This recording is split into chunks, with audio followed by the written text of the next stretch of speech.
You talk about the importance of staying current, following the trends, seeing what's happening in the ecosystem. Speak to some of the things that are happening right now in Angel universe that are interesting, that are exciting, that are being discussed regularly. So we're always talking about deal flow, and that's nothing revolutionary, but it's so critical. So being known as good sources of thoughtful, smart capital. Have you gone into smart money, dumb money before and what that is? It's a really important concept, both for the entrepreneur and for the investor. The idea is dumb money is someone, usually the joke is a doctor or a lawyer with a bunch of money and a checkbook. And they go and they start putting checks into all kinds of things. Now, it can be anybody. That's just the joke, right? Doctors and lawyers. But they put money in. They don't really understand what it is. It sounds cool. Maybe it's, somebody they know from the golf club or something else. Oh, yeah, I'll put some money into that. And sometimes it works out and sometimes it doesn't. Again, it's like what I said a minute ago about putting your money on red in roulette. You're just spin the wheel and let's see what happens. There are people, including early stage investors, who will put money into 100 deals in a year or two. And they've got enough capital to do that.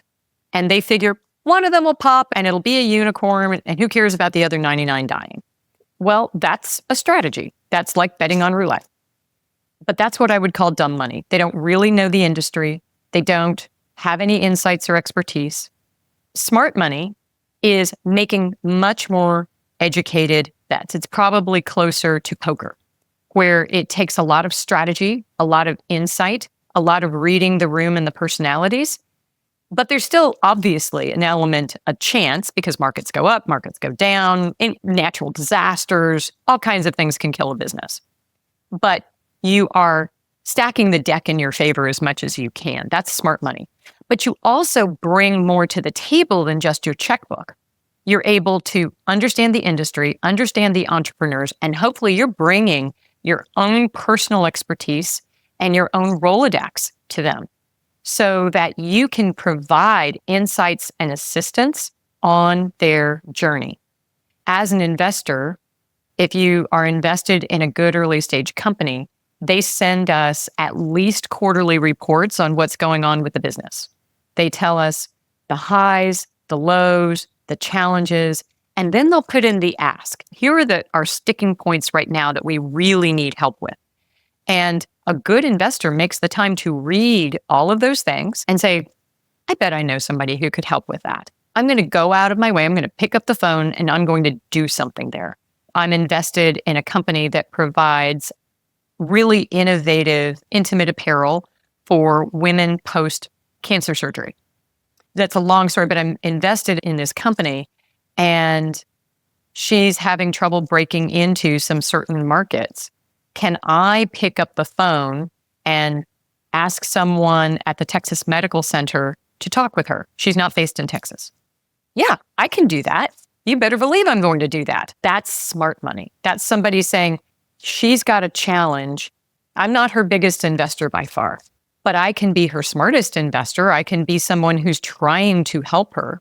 Can I give her support and encouragement, open doors, mostly for her sake? My investment is something that, God forbid she doesn't make it, it's not going to break me. Most angel investors, we care deeply about supporting entrepreneurs and really making a difference. Her product needs to be in the market. Post-cancer surgery shouldn't have to wear ugly, uncomfortable, unfitted, terrible things, right? This was an area that needed to be innovated. So that's just one example. But smart money is an investor who gives their expertise and their contacts in addition to their capital. What we want to be is the smart investor. A quick note before we continue the conversation. Alongside the Diligent Observer podcast and newsletter, I also run an outsourced operations service specifically built to serve angel networks. My team handles things like initial screening, social media, newsletter prep, platform management, and a whole lot more. The kinds of things that either aren't getting done or shouldn't be done by busy community leaders. If that sounds interesting to you, send me a note. back to it. I've talked to a lot of entrepreneurs, and angel investors, angel networks tend to have kind of a mixed reputation oftentimes for being smart money or dumb money. How do you think about making time for that? Because that's not easy to do, right? Sit down and actually read those notes every quarter, actually pick up the phone. Like, that takes time, energy. Most investors have a day job, they've got family, they've got other things going on. How do you balance kind of a realistic time allocation to doing this on a regular basis? You just have to do it. I mean, honestly, it's like saying, oh, you're invested in the stock market and you don't bother to read your reports. I mean, if you're going to be an investor, now, again, you can go bet on roulette, but if you're going to be an investor and you want to be good, you need to make the time. Now, you get big enough, you create a family office and you hire someone to go read all the reports. That's fantastic for those people who get to that point. Otherwise, you just need to make it your responsibility to do that and find the time. It is challenging. I agree with you, especially at Houston Angel Network. We have more younger members. I think we have maybe one or two who are actually in their 20s. We have a nice group in their 30s, many in their 40s and 50s. Whereas this used to be a group that was mostly retirees. Now, 75% of our membership easily is not retired. They're still working actively, building their wealth, growing their portfolio, and getting into this at a much earlier stage.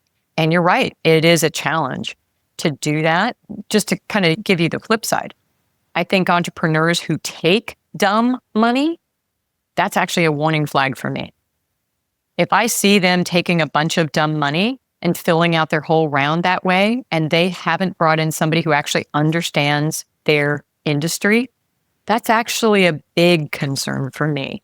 I'm looking for people who know the industry as well, or certainly better than I do, who are either angels or maybe they brought in a strategic, right? That's some sort of an institutional who knows this space. VCs have moved down market. VCs are now playing in the angel space. Not all of them, but many of them do. There are pre-seed funds. There are tons of seed funds. There are A funds that have moved down to seed because of other capital dynamics that are going on. If they don't have anyone like that on the cap table and anyone like that even interested, that's a bit of a warning flag to me. It's not a deal killer, but it's a dig in and figure out why.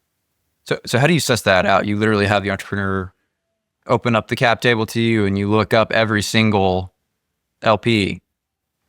Yes. Now, that's in due diligence. That doesn't happen on day one. You've already figured out you really like the product or the service. You like the IP. You're in love with the management team and you think they're the hard driving people who can get this done. You've checked all the other boxes. Then yeah, you better believe that. You want to see that as well. And it doesn't take long to get through all those other things and then say, who are your other investors? I actually do not mind at all if mom's on the cap table, right? If their mom's on the cap table, Thanksgiving is going to be really awkward if you lose mom's money. I'm okay with that. In fact, sometimes I'm like, okay, that's okay. And someday I have kids and maybe they're going to be entrepreneurs and you better believe I better be on their cap table. And Thanksgiving will be very awkward if they're not doing their best job. But I also want to see some people who actually understand the industry. I think that's one of the green lights that you can get on an industry. And I think about it a whole lot harder when I see that level of smart money already invested. I also want to see, are they continuing to invest? So let's say that there's an institutional that went in the pre-seed, small amount, and they know this industry, they know this sector well. Are they going back in at the seed? If they're not, another warning flag. Why are they not coming back in? Why are they not leading the round? And a lot of them, you may have that one really good institution. They're going to lead the round and then they need angels to fill out the rest. That's kind of my perfect scenario.